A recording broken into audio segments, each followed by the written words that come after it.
Let's just start sort of broad-based. What are you seeing? What's sort of driving and motivating employees these days? I think what it comes from is really the intrinsic motivation. So like motivation can be either external or intrinsic. And what we're doing with Attuned is we're really honing in on people's intrinsic motivation. So what are the factors that are going to drive them on a cold Monday morning to get out and get up to work and kind of really go and put in a full day for that?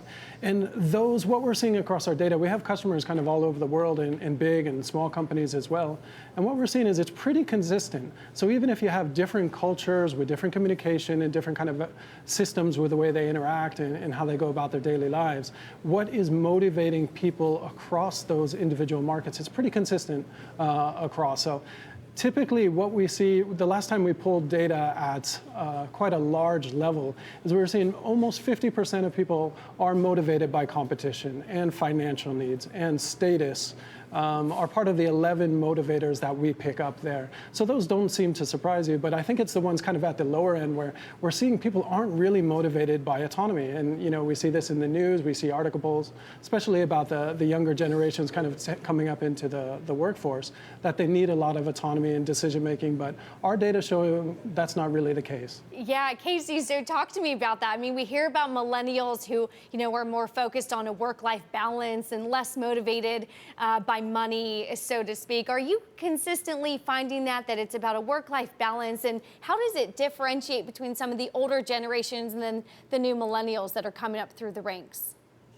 From our data, we don't have the ability to parse it so nice, but where we can see kind of from the hundreds and thousands of kind of millennial respondents that we do know exactly kind of their ages, as we see it's pretty consistent with previous generations. Like statistically, there's very little variation between what's going on their intrinsic motivation. So I think you have these general trends for external motivation to make the workplace better. So there's more perks on call, there's better work-life balance, and of course those should be attractive and what employers should be trying to challenge themselves to make better. But it's really getting those individuals, and every individual is kind of a unique flower. What we found is there's 1.7 million combinations of intrinsic motivations that people can have. And this is why management's so difficult. But going to generation, there's really nothing statistically different between what motivates millennials versus previous generations. Oh, we're all unique flowers, Casey, in our own way. More broadly, though, talking about the jobs market, you're pretty bullish on tech investment. You see this virtuous cycle, don't you, about millionaire employees then becoming the angels of tomorrow, right?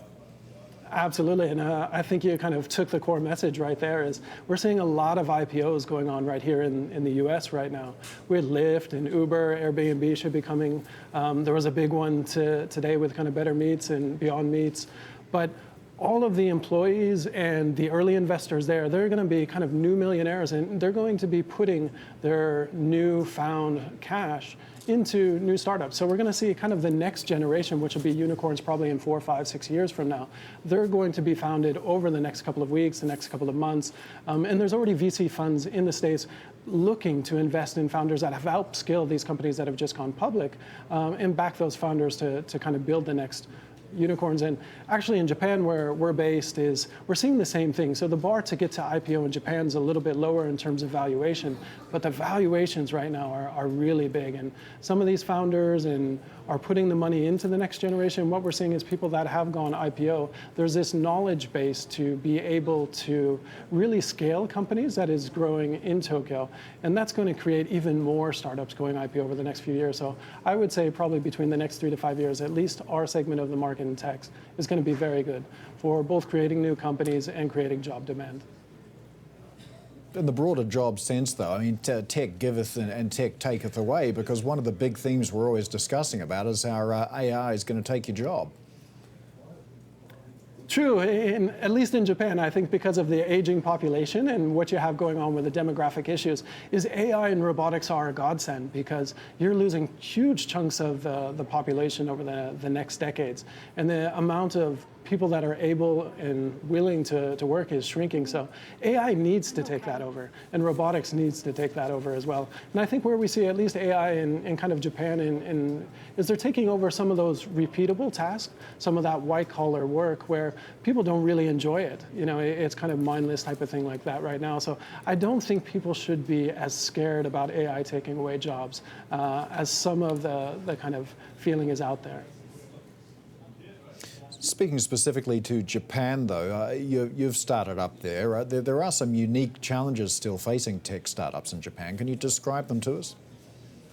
Japan's a very unique market. It's a relationship-driven market. So right now, there's a lot of capital for startups, but there's not a lot of founders. So when I founded my firm 10 years ago, there were very, very few startups. But over the last 5 years, we've seen a startup boom. There's hundreds more startups kind of being grown here, but they don't really know how to scale them. So we haven't really seen too many Japanese unicorns. There was one that went IPO in Mercari last year. But there's only a couple outs behind that. So the ability to scale, and what I particularly see on the talent side of things is we don't see this fine coming in and out of the talent market during the different stages of a company. So the type of people that you need in the early stage are not necessarily the type of people when you're kind of getting onto that gravel road, you're starting to figure things out a little bit. And they're not the same type of people as when you're on that highway and it's just let's scale as quickly as we possibly can. So in Japan, you still have kind of some of this carryover, this work for life mentality, where people, even though they're joining a startup, they know it's more dynamic, they know there's more risk to it, they're still expected to grow through all of the stages with it. And I think that hinders a lot of the growth in tech in Japan specifically right now.